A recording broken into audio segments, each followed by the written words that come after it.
Pennsylvania school has a somewhat unusual way to fight back against a school intruder. Yeah, somewhat unusual. The superintendent came up with an idea of a go bucket. So kind of there's an emergency, you get the go bucket, and it's filled with river rocks. Of course, it's a scary time, but we have to do the best we can to protect all of our students. It gives me just a little bit of confidence to know that our students aren't just sitting targets.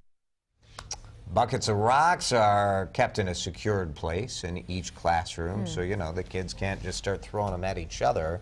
We do know that kids are trained kind of what to do in the event of an active shooter. Every school in Minnesota has to do a certain amount of drills, but I think after we've seen a couple of these, there's this idea that people should do something. Allie, bucket of rocks, what do you think? Thumbs up or thumbs down? I'm going to give it a thumbs up just because it's a way to reinforce protection in the classroom. And I think about, too, I know some parents in the Orono School District who were very concerned about their children when they had a scare just about a month ago.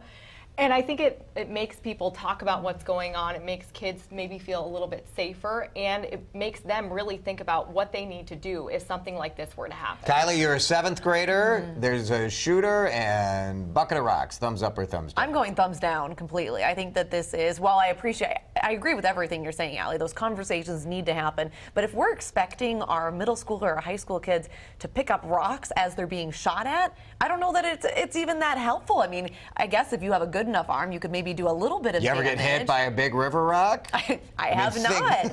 But it's enough that maybe it would throw off your focus and give some. I don't know. It's super weird. It's super weird. I guess it's free. There's it's something you can do right now. Yeah, and I think that.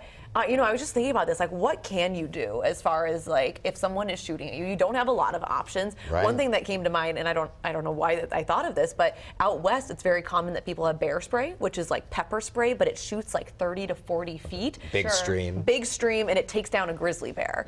I think something like that would be more effective, where you can do that from the back of a classroom as someone walks in, and at least give yourself a little bit of time where you've essentially blinded that person. Yeah. I get the rock thing, though, because, like Jason said, it is free, and bear spray, it's just another added cost into the school. So I think with all these things, whether it's security in front of a door or more security in schools just don't have a lot of wiggle room in terms of their budget right now. And that's, I think, the big concern for a lot of people is, yes, they want protection for their kids, but right now the school districts don't have the money to pay for something like that. What's irritating in the debate is that people can do lots of things, right? And so people are looking at this school and they're like, oh, like a bucket of rocks is going to solve the problem. Yeah. Well, no one's saying it is. No, but it's one something thing you can do. Yeah. I don't know. Here we are.